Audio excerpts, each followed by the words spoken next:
E aí, família, belezinha com vocês? Esse aqui é o meu canal de cortes. E lógico que o vídeo na íntegra vai estar no final em um card. Então, vamos lá pro conteúdo. Não todos, mas boa parte deles tem essa conduta. Olha só, por exemplo, eu tive um problema com um determinado pastor que ele veio me chamar no Instagram e ele falou: Ó, aconteceu tal coisa assim, assim, assim, assado.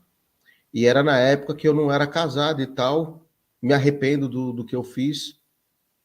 E ele me explicou a versão e nem pediu direito de resposta. E eu achei até bacana a postura dele. E já teve pastor já que, você sabe, processou, não teve compaixão em nenhum momento. E mesmo Sim. em determinadas situações que tudo sugere que ele esteja errado, quer ter a razão. Olha, por exemplo, aí, o caso do Juju Batom. Vou citar aqui um episódio, uma parte do que aconteceu. Uhum.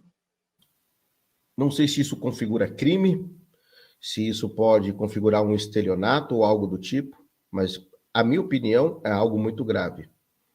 O pastor Juju Batom, ele alugou um imóvel e foi no período que ele estava nesse imóvel, eu não tenho certeza se é alugado ou é residência própria, mas tem um imóvel. Ele saiu para fazer missão em outro país. Diz ele que estava na Europa. Não identificou o local, né, onde ele estava, só apenas dizia que estava na Europa.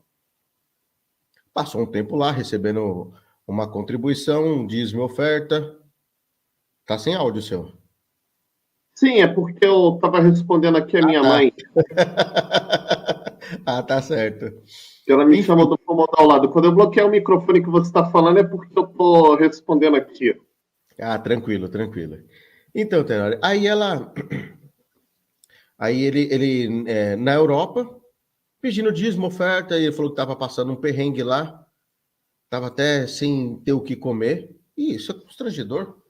Quando a pessoa vê na internet e fala assim, ó, tô sem ter o que comer, passando por uma necessidade, um aperto, todo mundo vai ajudar. Até aí tudo bem. Aí depois, há indícios, ele separou da esposa dele, não tem nada a ver com a questão ele com a esposa, é um problema entre eles. Não sei como ficou a pensão alimentícia dos filhos, que também é um problema deles, que eu não tenho que botar o meu dedo. Entretanto, quando ele voltou, a mulher que estava tomando conta da casa dele, que era uma suposta babá, fez um caminho de pétalas de rosa o cara entrar. Que amiga é essa, né? Que babá é essa?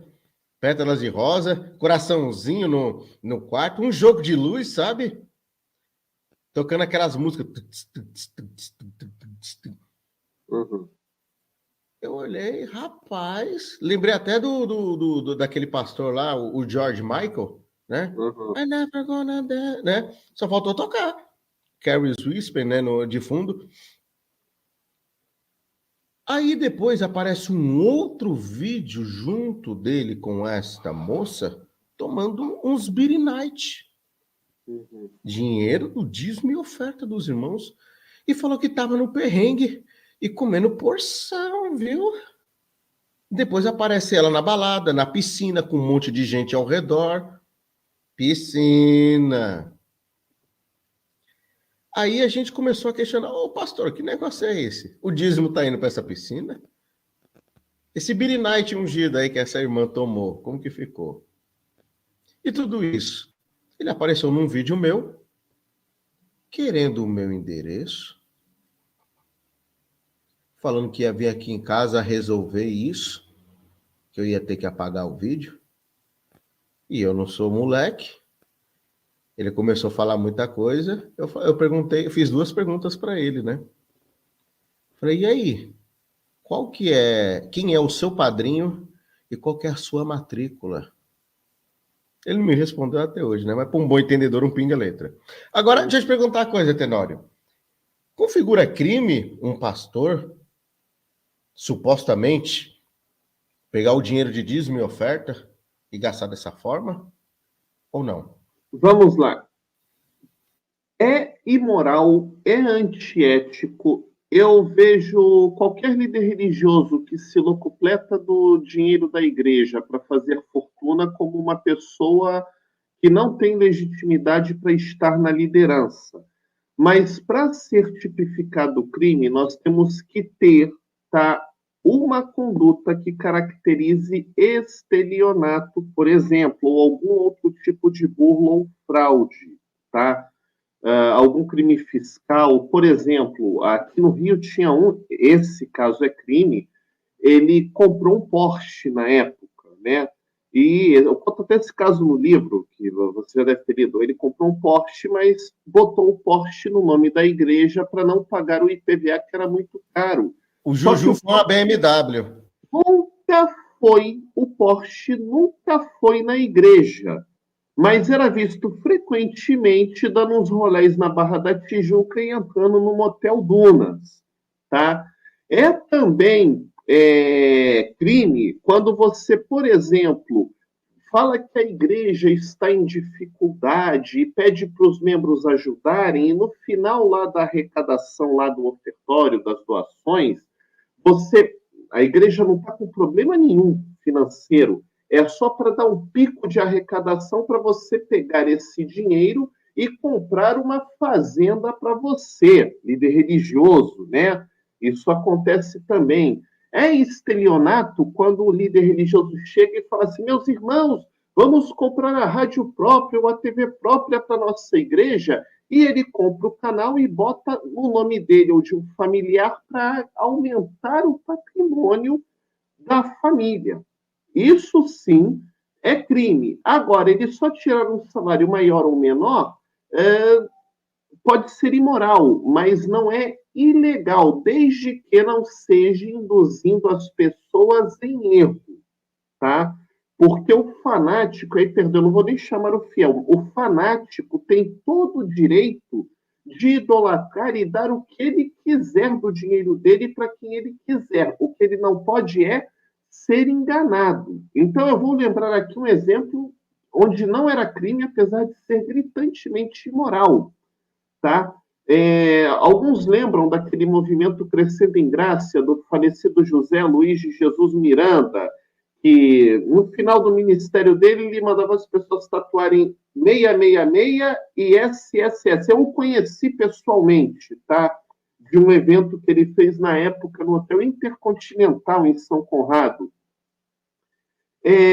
No Crescer em Graça, quando José Luiz era vivo, ele ostentava uma vida de luxo e as pessoas davam lá suas ofertas para a igreja dele e sabiam que era para sustentar a luxúria dele, mas era consciente, porque eles diziam, os membros chamavam ele de mi papá tiene derecho a todo, e todo lo que es mío es de mi papá. Diziam assim. Então, é imoral, é absurdo, é um fanatismo, mas não é crime.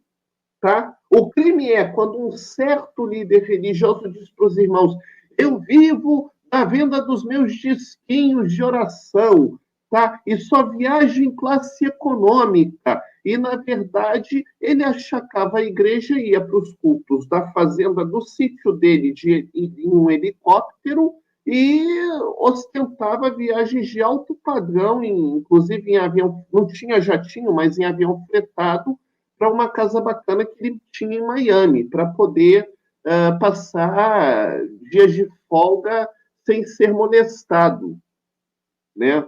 Então, aí sim você pode ter um tipo de fraude, porque ele, mediante erro, ele faz as pessoas doarem pensando que é para a igreja, para uma causa nobre, e ele se apropria daquele dinheiro, tá? É essa a situação. Muito bem explicado. No caso, nós vimos aí que o pastor em questão citado, ele tinha um veículo, vendeu, falou que Jesus lhe deu uma BMW. O modelo, eu não me lembro agora o nome do modelo da BMW, mas na época eu fiz um vídeo, me recordo, que estava avaliado entre 280 a 350 mil reais o veículo. Uhum. Além disso, Ele tem uma clínica e foi vazado um áudio onde ele diz a seguinte frase. Não é mais ou menos, é mais ou menos o que eu vou dizer, né? Não é exatamente essas palavras. Sim. Agora acabou, a casa caiu. Não tem dinheiro para pagar ninguém. O teatro acabou. Quer comer, quer dinheiro para a família, quer que sustenta, agora vai ter que trabalhar, vai ter que ralar. Ninguém aqui quer ser pastor, ninguém aqui quer dar o sangue na obra, então acabou. Palavras que ele estava direcionando a pessoas que supostamente são usuários que estão ali dentro da clínica dele.